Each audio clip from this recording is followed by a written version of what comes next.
Before anything else, I actually wanted to just acknowledge our partnership with the RA around this webinar series and thank them for the initiative.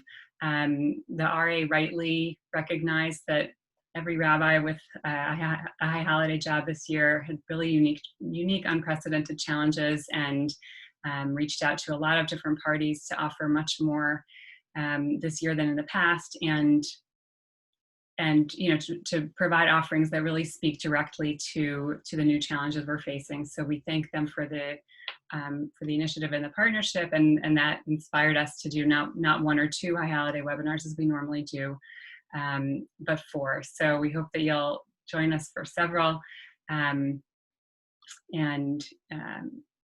I'm sure you have, we'll follow up with information about those by email.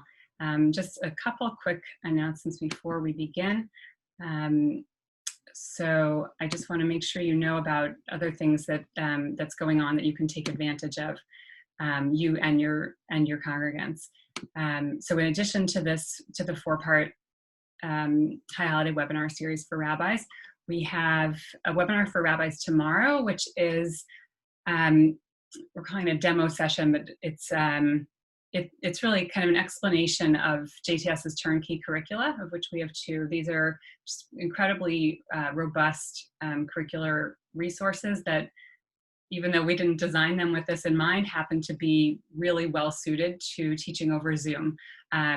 So our course, The Ethical Life, has been out already for a few years. Beyond Dispute is new this year.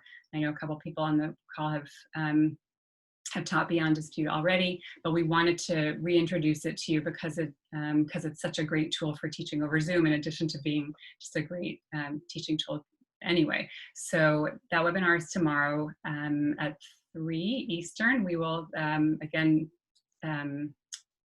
send a follow-up to you by email, and hopefully you know, but we are offering just a real slew of online courses and webinars for the public, and we have a lot of rabbis participating in those too, because they're great learning opportunities with JTS faculty. So again, in the follow-up email, we will tell you everything that's coming up, and just want to encourage you to grab a little lishma learning here and there when you can, and of course we'd love for you to share the information with your congregants also, and many of you have, so we appreciate that.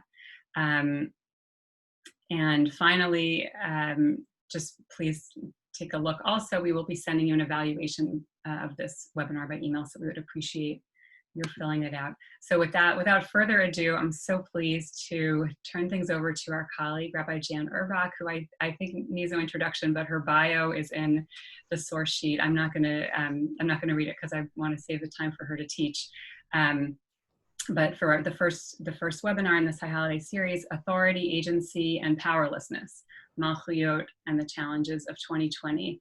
So Jan, thank you so much for teaching us today. Just so people know kind of how we're managing the time. So Jan will teach for an extended period up front, 45 minutes-ish, and we'll save Q&A for the end. If you have kind of a clarification question, feel free to share that, but otherwise we'll do Q&A for an extended period at the end. We're going to use the raise hand feature in Zoom for that rather than the chat. You can also feel free to use the chat, but we want to hear your voices. So when it's time for Q&A at the end, click on participants. You see the little hand icon, click that to raise your hand, and our colleague Tim Bernard, Director of Digital Learning at JTS, will call on you when it's your turn, and we'll have some great discussion. And Jan, over to you. Thank you. Chodesh Tov, everybody. It's so great to see so many friends and classmates and former students and colleagues. I'm going to dive right in. And I know I don't have to tell this group that the concept of Malchuyot, of crowning God as sovereign, is central to everything about Rosh Hashanah, the theology, the liturgy, the whole framing of the day. Liturgically, obviously the Malchuyot section of the Rosh Hashanah Amidah, but it's emphasized in the changes in the Amidah for Aseret Yemei HaTshuvot, when we change Ha'el to HaMelech.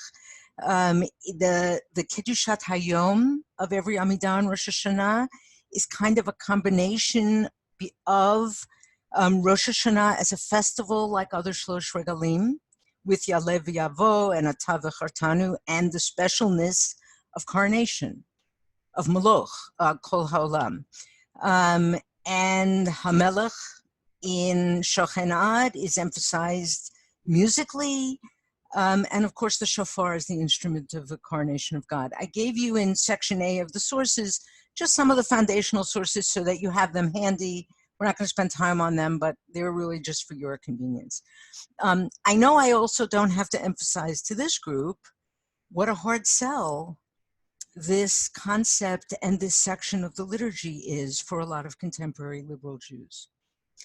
And there are several reasons for that. God as Melech is a bit of a broken metaphor.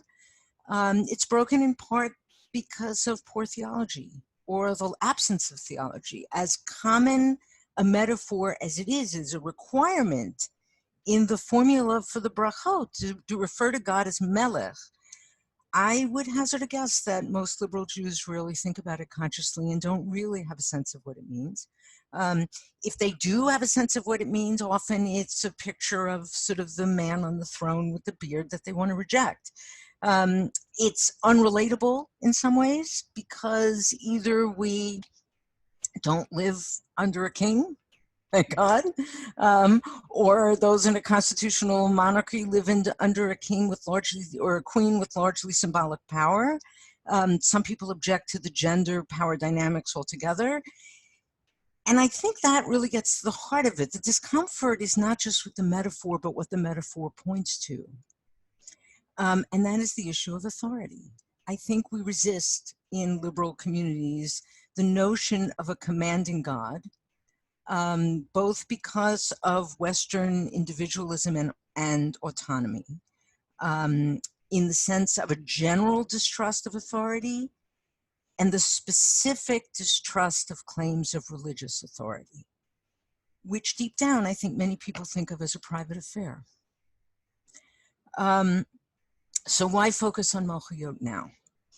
And there are several aspects of the crises of 2020 that I think relate very, very specifically to Malchuyot. First of all, we have right now a pastoral need. The situation with COVID-19, of course, raises issues of mortality, but also for many people, a sense of powerlessness. There is something suddenly so much bigger than us that we can't just fix. And we're not only powerless to stop the virus, but our autonomy and freedom is being challenged in ways that for many of us we've never experienced before. That we can't just go out when we want to go out and do what we want to do and see who we want to see. There's a sense of being restricted and restrained in our daily lives that for many of us is new. So there's a pastoral need to deal with the question of autonomy. And I think we have a conceptual need here. As a society, we are struggling with questions of who has authority and power and who doesn't. And when is and how should authority be challenged? Whether we're talking about refusing to wear masks, or we're talking about Black Lives Matter, or we're talking versus law and order, or challenges to patriarchy, the question of authority is sort of everywhere. And I think that the concept of Malchuyot sits in the sweet spot for us as rabbis in being both comforting and challenging at the same time. Because precisely those aspects of Western and certainly American culture that have gotten us into trouble, overweening individualism, and a focus exclusively on rights, and the loss of and decline of community, that's right where Malchuyot sits. So I want to suggest that a deeper understanding of Malchuyot and what it can offer can help our congregants better understand and move through some of these emotional and societal challenges. Plus, three other reasons.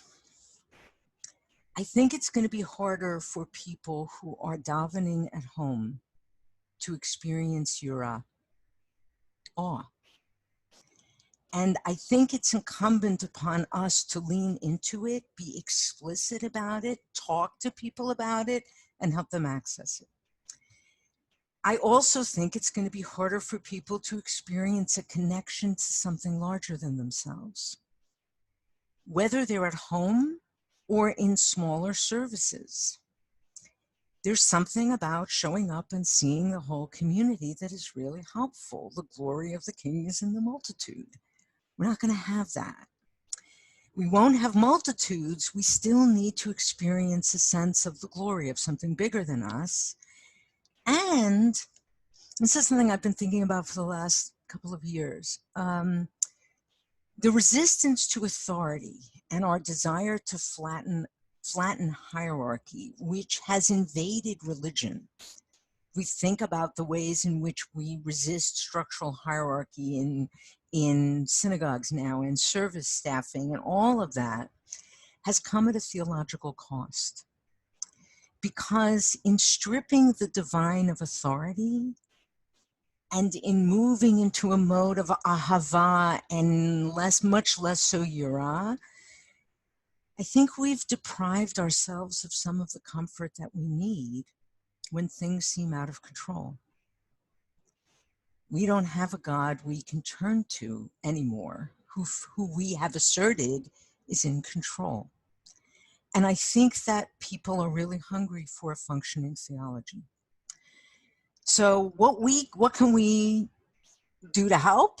And here's sort of what I want to do today. We can expand and open the metaphor of kingship to a more nuanced understanding. That's the bulk of what I want to do with our time today, and help our communities get past that notion of the anthropomorphized man on the throne in the sky, and offer a different understanding of Malchiyot than just telling me what to do.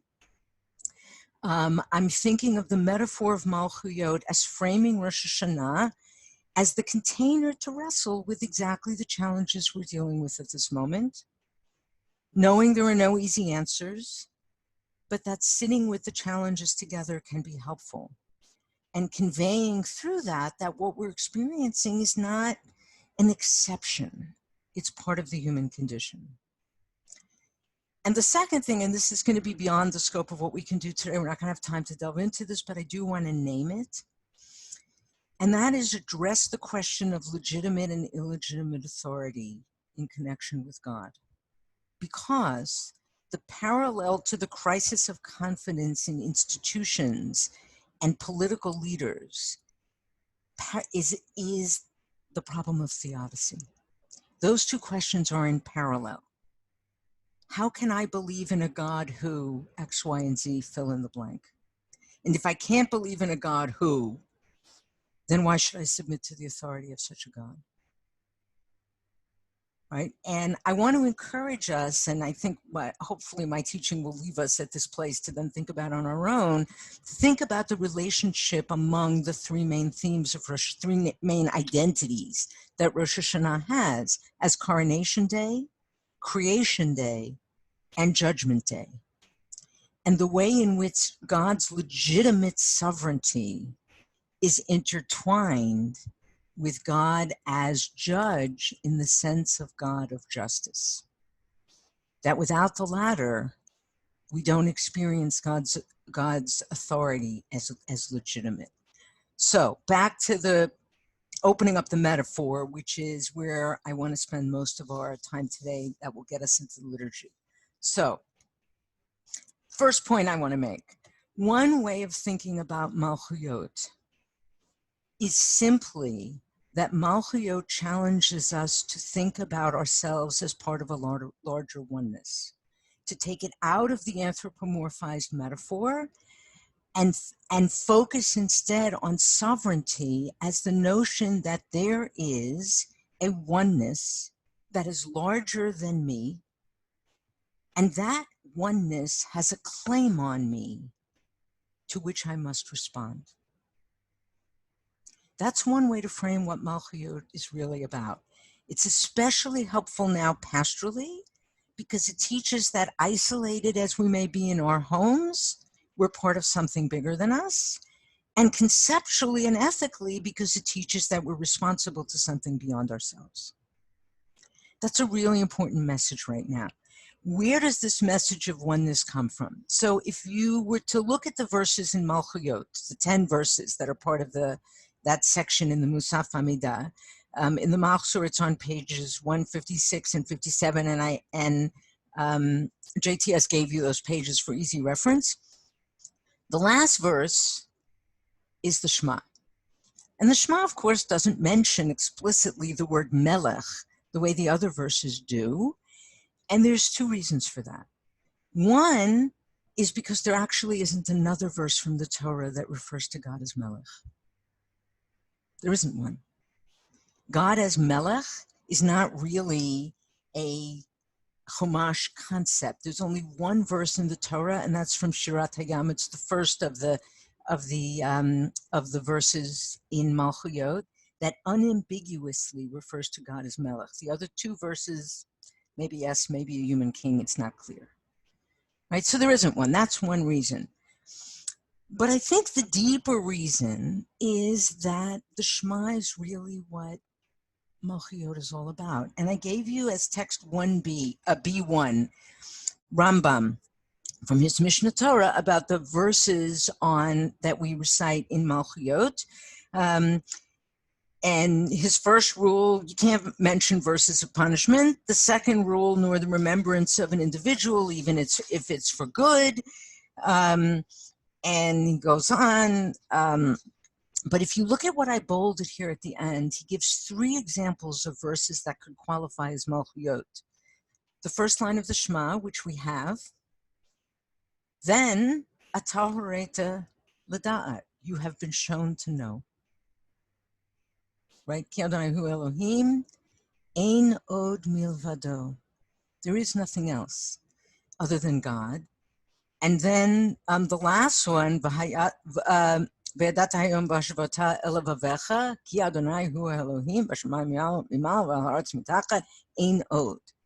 And he goes on to say that even though there's no mention of kingship, it is surely like Adonai yimloch le'olam va'ed, and the other verse from Deuteronomy by Yibishon Melech that are there that we have in the Malchuyot. Now, what does that mean? It means the emphasis here is on notions of God as one. Not only that in the sense that there aren't many gods, but in what Art Green calls monism, that there's nothing other than God.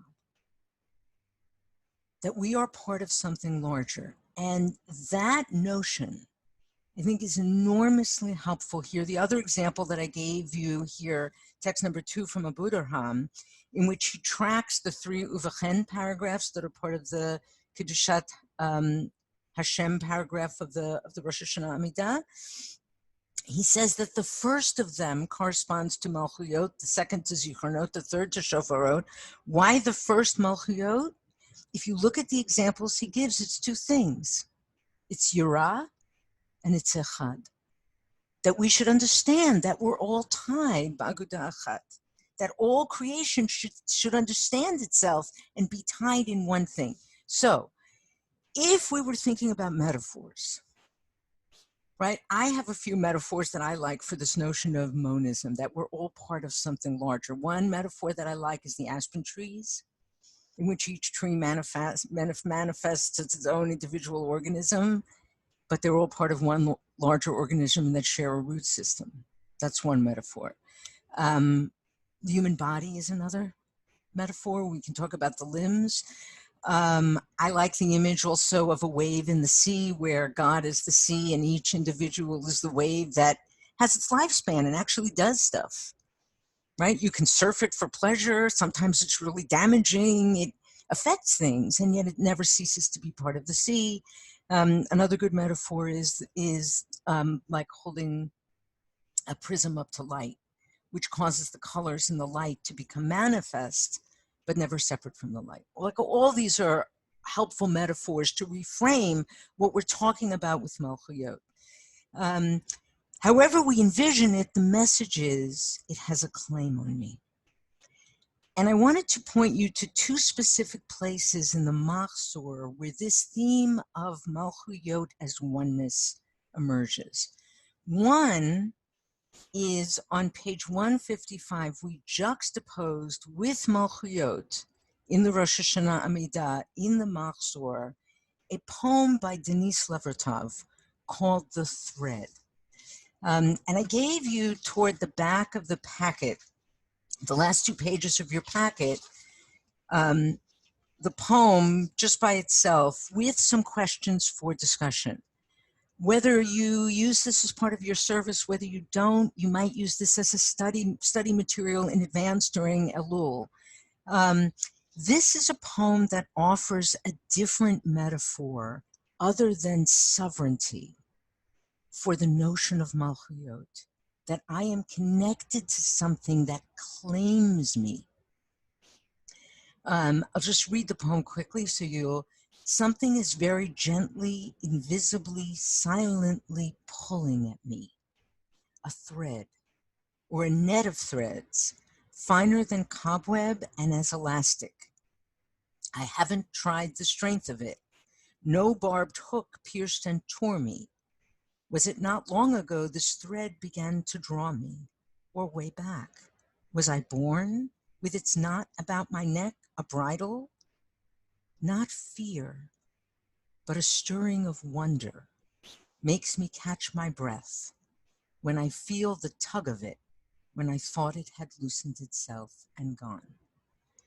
And I raise this for you because I think this is a poem that for many of our congregants will be a much easier access point to the notion of Malchuyot, of something to which I am connected and a part of that has a claim on me, than the image of God as king.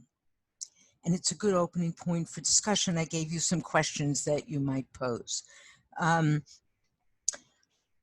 That thread as a connection that pulls and demands. A very different metaphor. A couple other metaphors just to offer that might be helpful. I sometimes on the High Holy Days for this use the analogy of the GPS, and which I can override and ignore. But if I do that, in many points, I'm likely to end up very lost. And Malchuyot is kind of pushing the button that says resume guidance, right? That will help me orient toward my goal or help me remember where my direction and help me locate myself. And the last metaphor is the one that I want to remind us of, is the one that is very traditional, that links that first verse of the Shema and the first paragraph of the Shema with this notion of sovereignty, and that is O Malchut Shemayim, the yoke of the sovereignty of heaven. And for this insight, I want to credit our colleague, Rabbi Michael Boyno, who points out that the yoke on oxen almost always is for a pair. There is such a thing as a single ox yoke, but it's very rare. And what the metaphor of the yoke does is it links us not only vertically in service to God, but horizontally with each other. It both enables us and requires us to work together to serve. And so it has that larger sense of oneness. The second piece of the Machzor that I wanted to point out to you is on page 84. There's a piyut that we included in the Shacharit Amidah. And depending on how you're handling your services, and if you're abbreviating, you may only do one Amidah, you may do the Heichi Kedusha, whatever this is a piyut that could be beautifully used during Elul. It could be used to end the Amidah. There are any number of ways you can use it. And it's very much about the notion of God as sovereign conveyed through a sense of unity. The essential trope of the piyut is the unity of the creatures above with us below on earth, the angels in the heavenly realms, and the unity of time. Melech, Malach, Yimloch.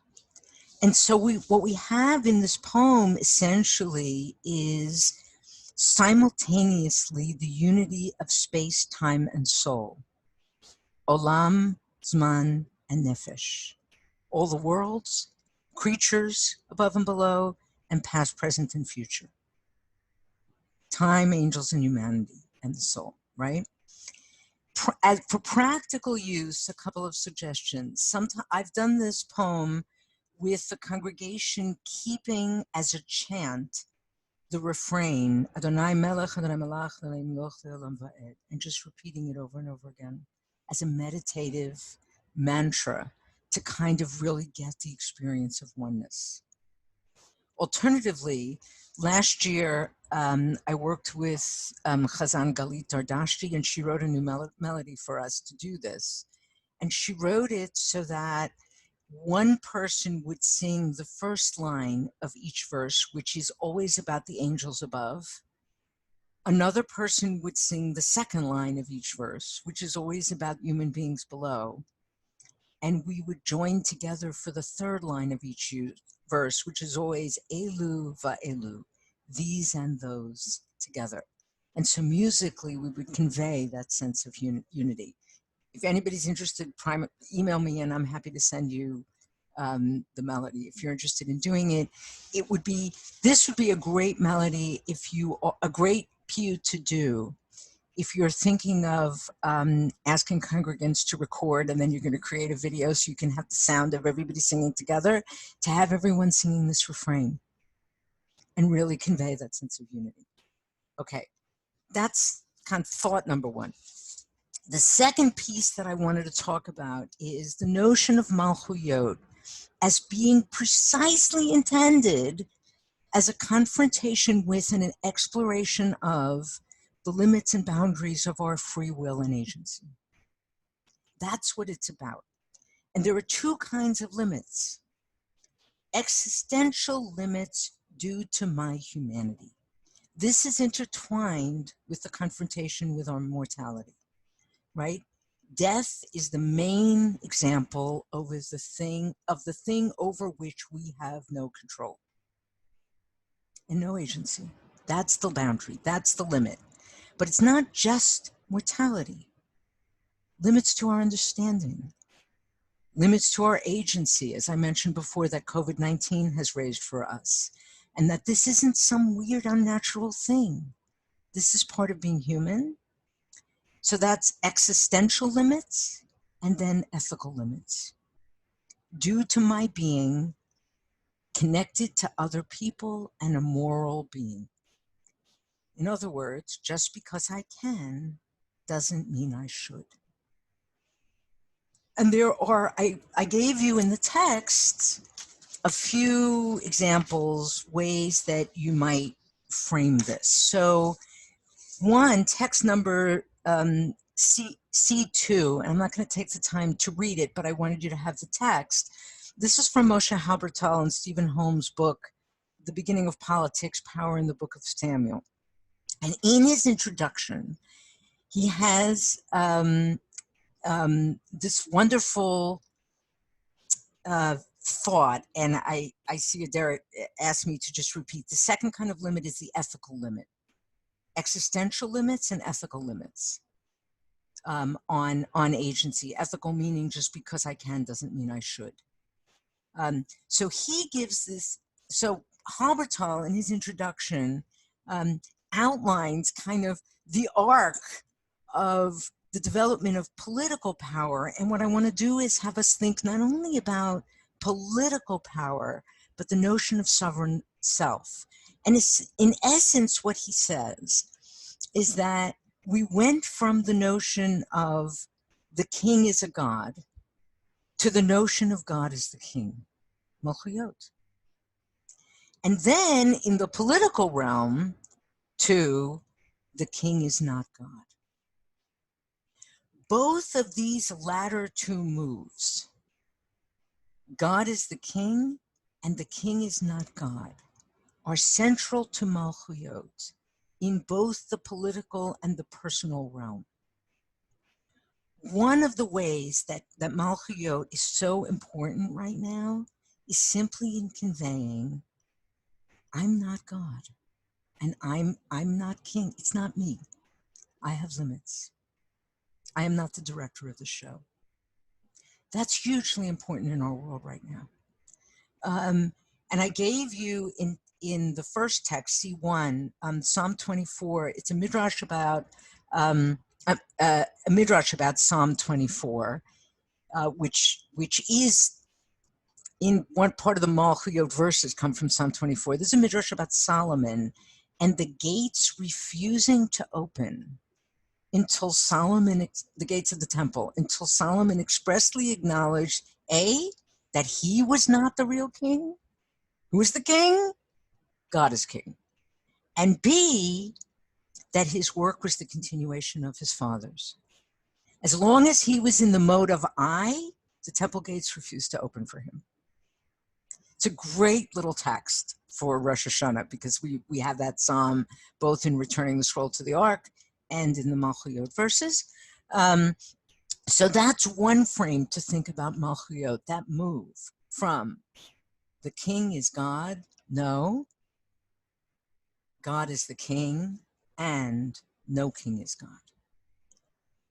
The second frame of this is Walter Brueggemann's work. And I gave you also just a little piece in text C3, which we're not going to read from his book, The Prophetic Imagination, in which he talks about the role of the prophets being to challenge the royal consciousness. The royal consciousness. And the royal consciousness he defines here at the very bottom with the bullet points in your text is fed by a management mentality that believes there are no mysteries to honor, only problems to be solved.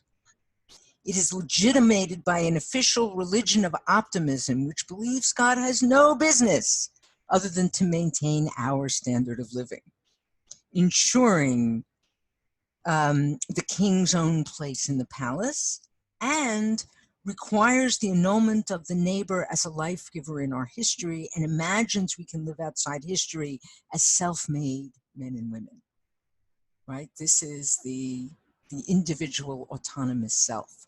That's his definition of the royal consciousness. His work is amazing on this if you're not familiar with it. And it's really helpful in thinking of Malchuyot as the challenge to that the royal consciousness is subject to God's revision and overwhelming power. He says at one point in one of his more recent works that any institution or way of being in the world that is contrary to God's purposes for creation will not last. It will always be temporary. And that is the role of the prophet. And I would say, if we want to access our prophetic voices on the high holy days, this is a good place, without getting into the specifics of any political position, to speak about God's sovereignty, not as the man on the throne, but as the limits on our royal consciousness, that the system that is will always be, and that it's all about our comfort and sustaining ourselves. The third frame is the work of Robert Cover, who distinguishes between the Western Enlightenment democratic notions in which the prime notion is rights, and Judaism, where the key word is mitzvot, obligations.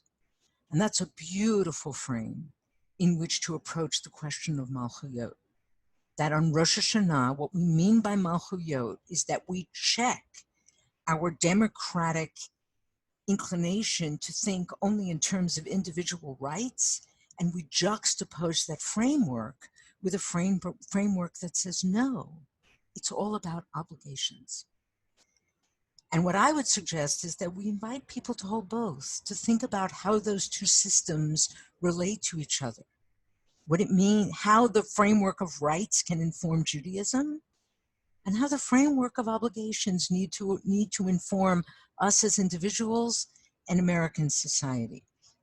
In terms of the liturgy, the main place where I would encourage you to delve into this notion is in the Machzor on page 155, the Piyut Melech Elyon. It's a fabulous piyut. What we have in our in almost all liturgical traditions is a fragment of it.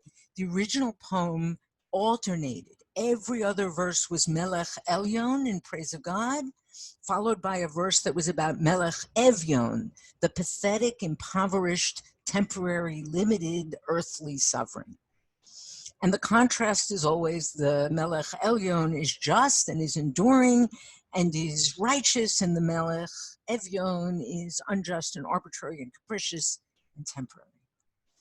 This is a wonderful, wonderful piyut to really get at the notion of Malchuyot as limits, because on the one hand, that contrast is certainly a political critique of leadership. And I want to, and I think it's worth pointing out to our communities at times when Jews lived under, czars and endured pogroms and other kinds of, hateful, oppressive regimes.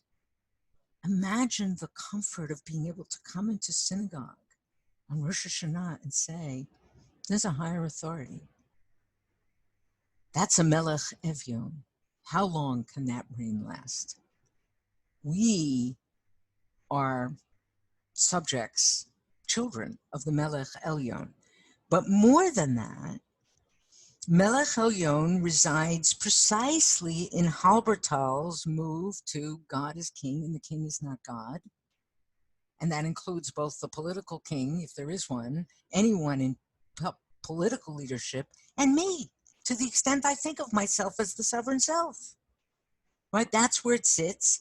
And it is the exact opposition to what Brueggemann calls the royal consciousness. Any institution that is inconsistent with God's purposes for the world will not last. How long will this reign last? So this is and musically you can convey the sense to the community because it's customary, as it says in the Siddur, to keep the ark open for the whole Melech Elyon section and close it for Melech Evyon.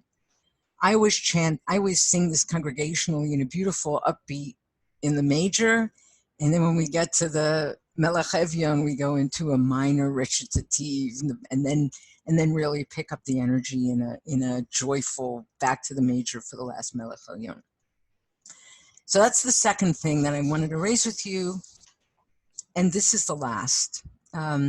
So we have Malchuyot as really being all about oneness, that we're connected to something larger that has a claim. Malchuyot is being about our limits. Limits to agency, limits to authority, not only politically, but mine. And I have to come to terms with that. And now the third is Malchuyot as partnership. And here, paradoxically, the notion of God as sovereign is both a limit on and the source of human dignity and power. It's humbling, yes. It's also dignified and empowering. A couple of reasons why. This comes back to the notion of Rosh Hashanah, day of as the coronation of God, and also as the day of creation. God, as creator, ruler, creates human beings in God's image to be creators and to be rulers, to have dominion. Right? To have dominion. And here, there's an additional text that I found too late to get into your text packet, which we'll send to you afterwards from Bamidbar Rabbah. Don't worry about it, you'll have it. In which the Midrash imagines God taking part of God's kingship and giving it to humanity. Um, and it picks up on two of the verses that are in the Malchuyot verses of Musaf. Begins with Adonai Tzavaot, um, uh, whom Melech HaKavod Selah from Psalm 24, and then goes on to say God is called Elohim and called Moses Elohim. God brings the dead to life and enabled Elijah to do that. God is dressed in honor and majesty and dresses the Melech HaMashiach in honor and majesty. And then linking the shofar to the trumpets that Moses is supposed to make, and the third verse of the Malchuyot verses, Vayehi B'Shua Melech, that applies to Moshe. God made Moses king. So there's this notion of us as being rulers. We have it also in the Machzor, in the Kiddush Hashem that we created. Kiddush Hashanah that we created for the evening of Rosh Hashanah on pages 20 and 21, which rests on the notion of Rosh Hashanah as the anniversary of creation, either the first day, creation of the world, or the sixth day, creation of humanity, where we are created as rulers. And there's this paradox that on the day that we crown God as sovereign, it's also the day when the Midrash proclaims that we have power. I gave you text D1, the text that says Rosh Hashanah is whenever we say it is. We decide when there's the new moon, so we decide Rosh Hashanah. So the day that we say God is in charge, God says, I'll be crowned as sovereign whenever the people of Israel decide to crown me as sovereign. You declare Yom Hadin, not me. Now, so this, I think, the implication of this is that the only real way to know and understand ourselves is to locate ourselves within the divine. And this comes back to my first point about oneness. Malchuyot is in part the thing that empowers us to have agency in the world. And that notion is captured beautifully in Psalm 8. We put Psalm 8 in the Machzor. It's on page 42. We designated it as the Shir Shel Yom. And I want to suggest that whether or not you include it in your service, it's such a great text to study this year and to open up conversation. I'm working on a study sheet that I hope to have soon. But it's a great study text for Elul preparation for the Yomim Noraim, especially in contrast to Psalm 144, which we will have on Yom Kippur, bits of it in Yizkor. Because both Psalms ask, what is man? What is humanity? And here, structurally, it's the middle of the Psalm that's an exploration of the nature of humanity. Ma enosh uven adam. But that question of what are we and who are we is surrounded by the first and last verses, which are the same. Adonai Adonenu ma'adir shemcha b'chol haaretz, right? Adonai, not specifically Melech, but conceptually the same, our master over all creation. First and last verse, the same. And what I want to suggest is that the literary structure teaches us that Malchuyot is the context in which I can locate myself. My anthropology, the question of who am I, here a little lower than the angels, can only be accurately answered once I acknowledge that I'm part of this larger oneness of God. And although Malchuyot is less prominent on Yom Kippur, where the focus shifts from God to humanity, it resonates in part in answer to the question, why does Rosh Hashanah precede Yom Kippur? Wouldn't it make more sense to atone for all of our sins and get clean and fix our relationship, and then we celebrate the new year, we have a clean start, and we crown God as sovereign? No. We can't really begin to figure out who we are and what we've done and who we need to be until we understand that we are existing in this larger context. So that's one piece of the liturgy. The second piece of the liturgy, which really opens up this question of partnership and partnership in the sense of malchuyot as covenantal relationship between God as creator ruler and we as creator rulers made in God's image. Which Soloveitchik talks about a little bit. I gave you a snippet on the text you'll get. But the other place liturgically is the Great Aleinu. The Great Aleinu. And the daily Aleinu is structurally condensed from its original place in the Musaf Amidah as part of Malchuyot. And if you look closely at the text in Malchuyot is exactly the same through verse as we have in the daily Amidah, through verse Aleph.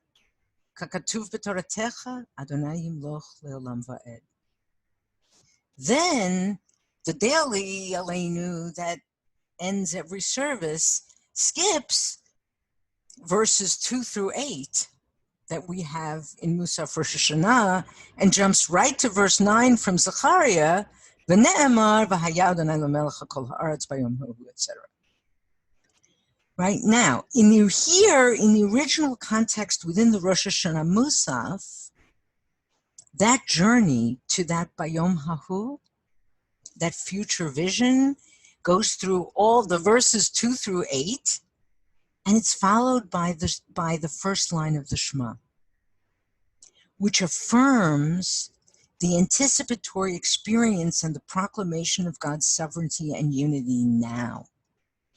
That's what we have on Yom Kippur, on Rosh Hashanah and Yom Kippur, that we don't have in the daily Aleinu at the end of every service, is the experience of saying right then, after that, by Yom HaHu, God's name will be one, we say it right now, right? And where I want to leave us before turning to questions and discussion is with the text that I gave you here, D2 from the Kolbo, which is the earliest reference that I know of to the Midrash that Aleinu was authored by Joshua.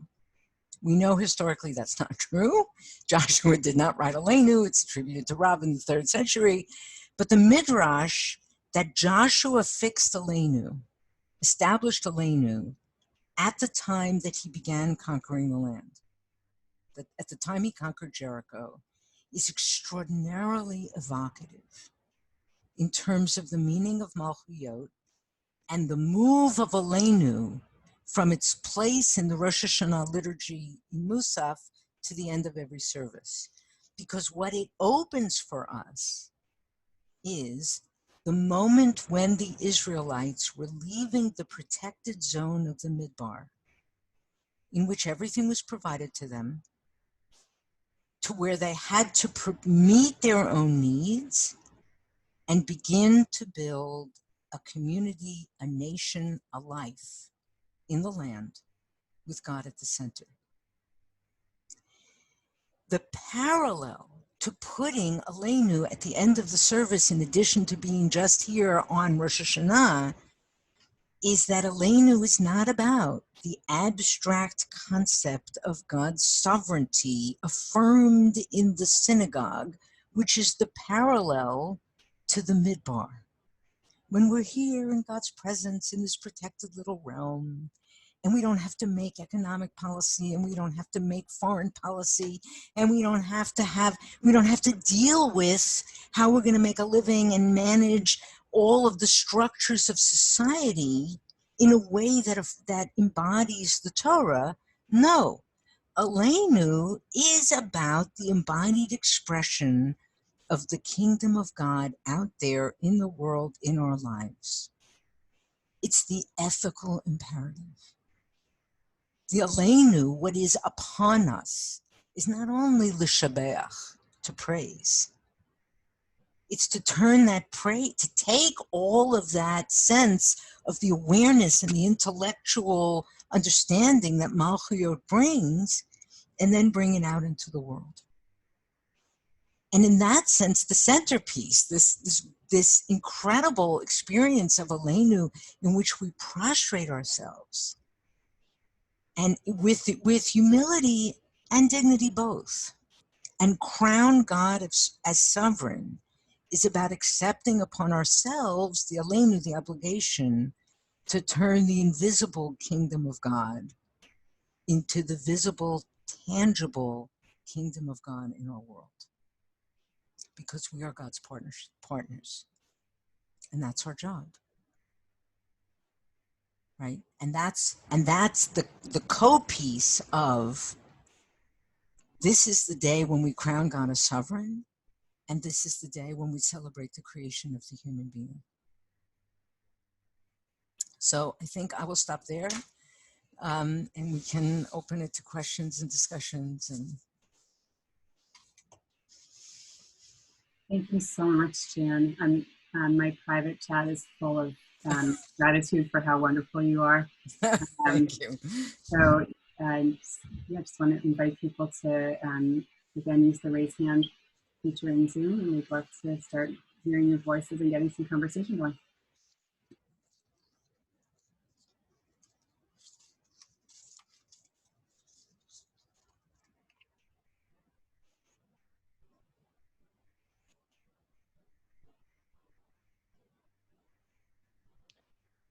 Joshua?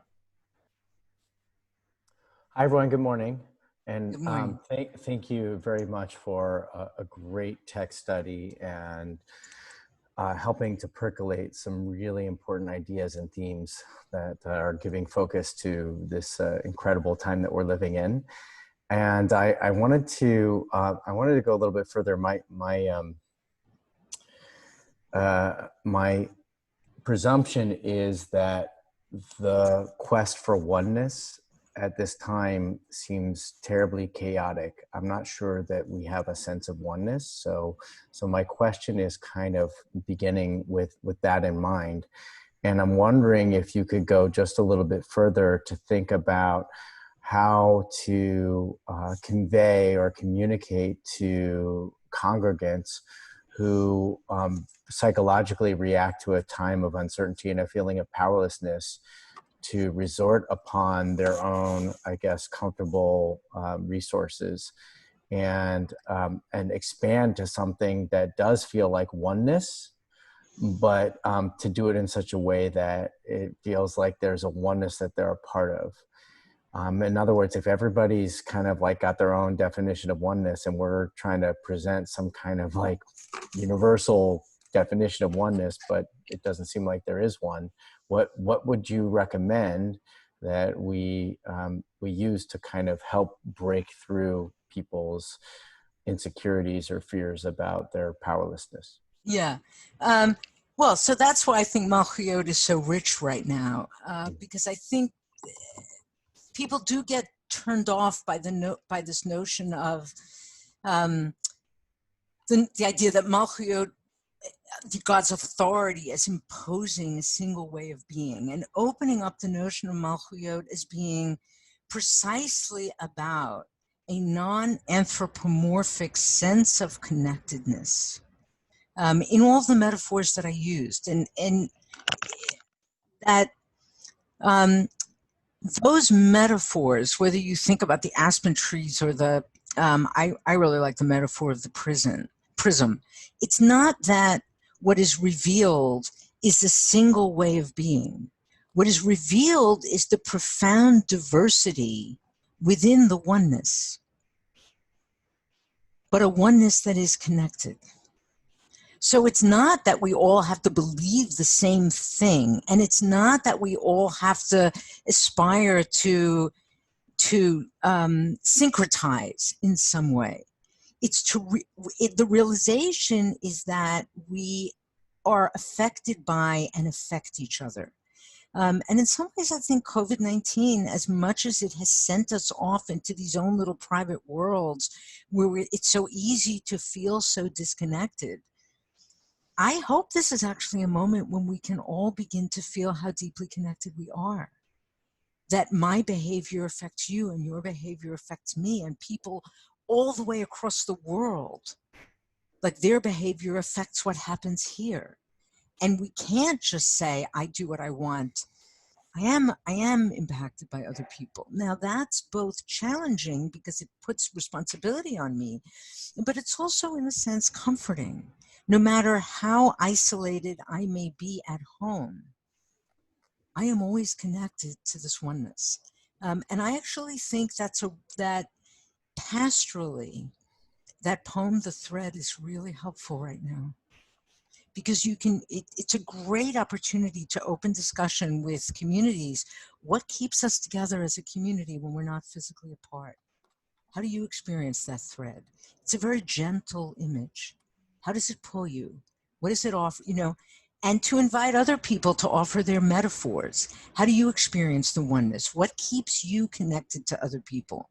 What metaphor do you like? I want to say, working with children, by the way, I'm seeing Paula McDrill here and remembering this amazing moment with her now fully adult functional son when he was so little, and we looked together at Sandy Sasso's book In God's Name, which is all about different metaphors for God. It's a wonderful way to open a sense of the way in which everybody, even with families with little kids, that we relate to certain values and to a sense of oneness, even though we all call that different things. I don't know if that fully gets to your question. I think there's also a practical piece of this, of how we're going to help people to feel connected to something larger if they're not physically in shul. What I tried to do, what I hope I did, is open up some places in the Machzor where discussion can happen to create that sense of connectedness, even if it's, maybe if you can't do it on Yontif before. One possible thing, for example, is to solicit in advance of Rosh Hashanah people's metaphors for God and for the oneness that connects us, and for their sense of connectedness for the thread, and have them running throughout Malchuyot on the screen as a running commentary of different metaphors that the community comes up with. That people may be able to, if you're using technology that way, some people, you can even do like a Zoom poll and ask people like, what metaphor do you relate to? Which ones do you, and see what the community, they're like. It's a great connecting point. I think this question. I don't know if that's helpful. If that spoke to your question. I know there's other comments. I'll Yeah. just say it's a great start. I think we're at the place of giving people permission to feel exactly what you've expressed, and that's an important thing to establish on the holidays. And then, of course, the next question is for what, and I think that's still very hard. So I'm grappling with the for what, kingship for what, connectedness for what. Right. And how do we make that claim in a way that people who are feeling very protective and defensive of their own needs to know that they do have to participate in the thing that they're connected to. So I don't want to take the conversation afar. I know there's other questions, but that's where my mind is germinating right now. And thank you very much for sharing how you're thinking about this. And one frame, by the way, just to follow up on that, is Rosh Hashanah maybe opens that question of for what? And one of the functions then of the shofar is to attune us to listen to the answers that may emerge. That's nice. Right. And then follow that up in Elul leading up to Yom Kippur with discussion about for what? What are our shared values that we're committed to?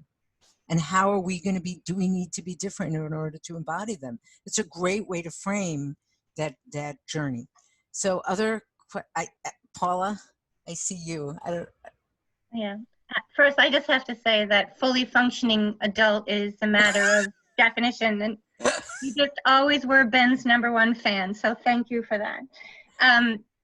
It's Josh's question is just framed a little bit differently, and I guess it is the hard place for me, thinking about trying to help folks lower their defensiveness about their individual rights in right. order to open a little bit to an idea of obligation, when that is our task and challenge as conservative rabbis always Mm-hmm. language. And I guess I've been, and the fact that individual rights is the water the fish swim in, they just don't, I mean, it's parallel to so many other things today, but just wondering if there's another practical way. It's Josh's question again, really. Yeah.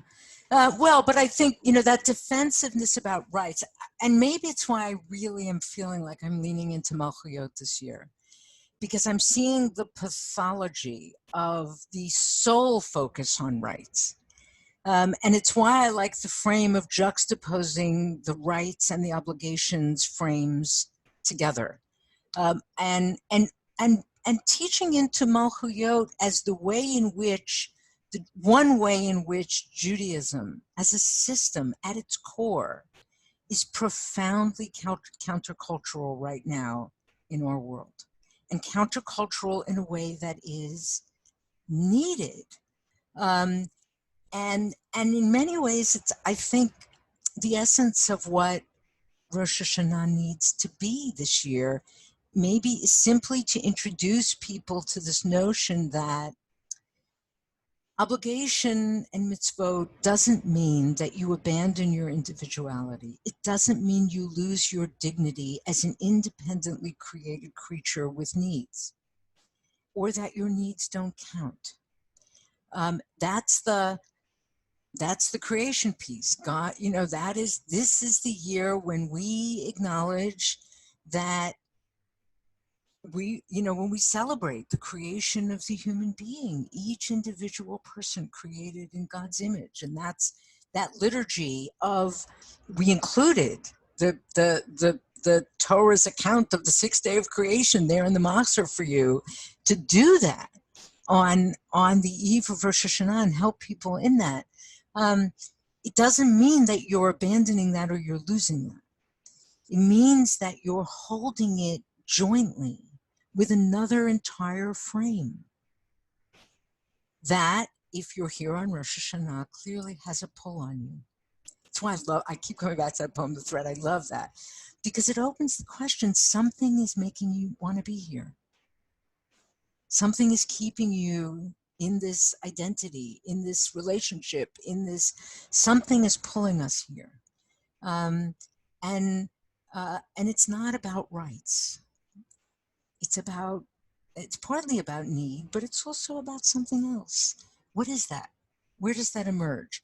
And asking people to open the possibility that we can live in both worlds, that it's not either or. That the rights frame has really done some good things in informing Jewish thought. And the obligation frame has something to offer too.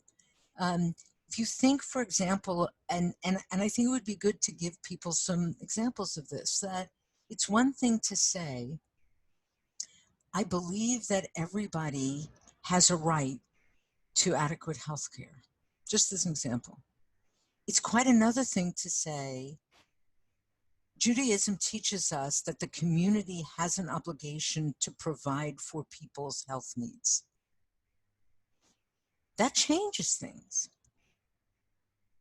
Right? That, it changes it shifts the focus. It puts an obligation on us to act and the other thing that I would say that, and this, I taught this on Shabbat a couple of weeks ago, in connection with the daughters of Tzlofachad, that the beautiful thing about the obligation frame, which is really what the daughters of Tzlofachad are claiming. It's not personal rights. It's not that we have a right to inherit. It's that we have an obligation and the community has an obligation to our father's legacy. That's the claim. What the obligation frame offers is it gets us out of a zero-sum game. I have a right and you have a right, and your rights infringe on my rights, or my rights infringe on your rights, and whose rights are going to carry the day? The obligation frame says, wait a minute, we as a whole have an obligation to provide certain needs and protect certain freedoms and the dignity of all. That's actually very empowering.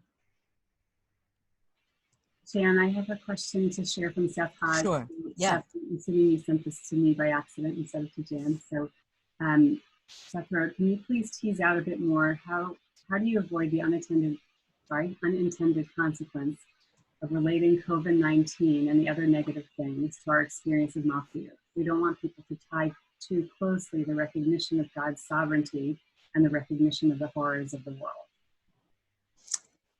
In the sense that we don't want to say that if God is responsible for the good things, then God is responsible for the bad things. Seth, is that the question? That's how I read it. Seth, do you want to add? Did we lose Seth? Oh, We were talking earlier about ways that we experience in the world in which our sovereignty is limited, and ways in which we recognize that God's sovereignty really is what rules the world. And some of those things that you gave were some of the relevant horrors of this year. We talked about COVID-19, for example. And I just felt like there's a danger of making too much of a parallel between, you know, these negative things in which we sense our lack of sovereignty and the same way in which we sense God's sovereignty. Right. So thank you. So I would say the following. I think that, I mean, the reason that I raised all those negative things and sort of the infringement on our sovereignty is that I think that this is a moment when those experiences have raised the issue for us. It's present. We're feeling it. We're feeling the limitation. It's not always comfortable, and I think we can acknowledge that. It is not, and Paula, this goes back to your question too, it is not always comfortable to restrict what we experience as our rights. Sometimes it's scary, like experiencing the existential infringements of mortality. Sometimes we resent it when it's an ethical limitation on our agency. I would raise it in that context. This issue, like the difficulties in our world have put this issue front and center for us, and it's hard, and we're struggling with it. The reality is, I would say, this is part of what it means to be human, right? And I would not make the immediate leap to, and I hope that everything I've said has been arguing against that. We're not suggesting that there's, you know, an anthropomorphized God in the sky who is reaching down and smiting us with COVID, right? That's not the limit on our sovereignty that we're talking about. It's that we are not finite, self-contained beings. We're finite, but we're not self-contained beings in and of ourselves as little independent pods. We're connected to something bigger, right? And that means that those limits on our sovereignty are simultaneously hard to bear sometimes, and also the things that open us. It's the place that opens us to relationship. That because we have needs, we are in relationship with other people who can meet them. And we are needful of something beyond ourselves, even as we sometimes resent being part of something beyond ourselves. So for me, I would very much move out of the anthropomorphism of Malchut and move into any one of these other metaphors that will help keep people from feeling that God is inflicting this, but that, we have systems, right? We're part of a larger system, and things emerge in that system that are going to affect us, even if they emerge very far away. And I would say that there is a flip side, even in COVID, even in this like terrible time, the flip side of feeling that I'm restricted and limited and there's things that I can't control. There's also something very empowering. When we all get together, look what we can do.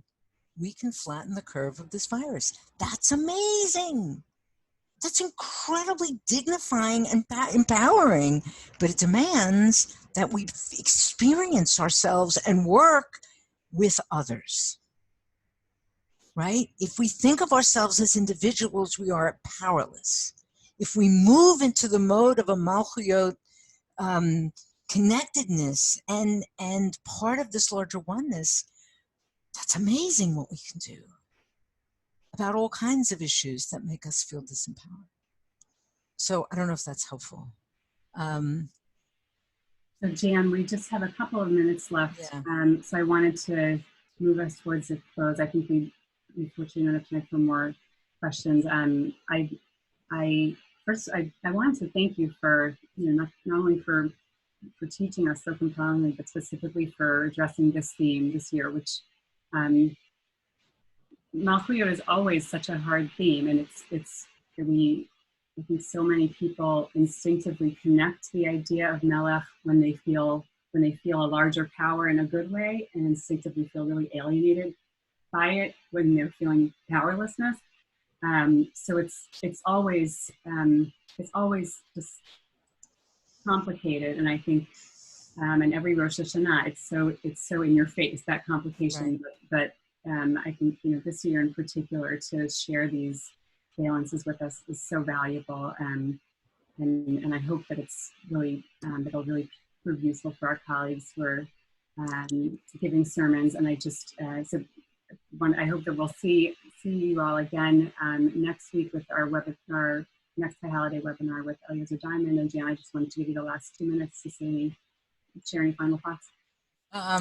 So first of all, thank you everybody for your attention. And I think there are some private chats that it's hard for me still to respond to chats while I'm focusing and listening. So I apologize if I didn't.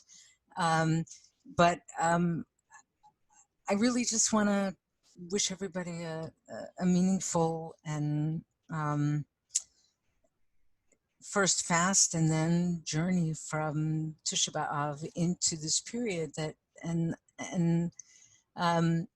if anybody wants to follow up with questions or thoughts, I will probably be teaching some of this material, so I'd love to hear other people's thoughts, and I'm happy to share further thoughts as mine evolve.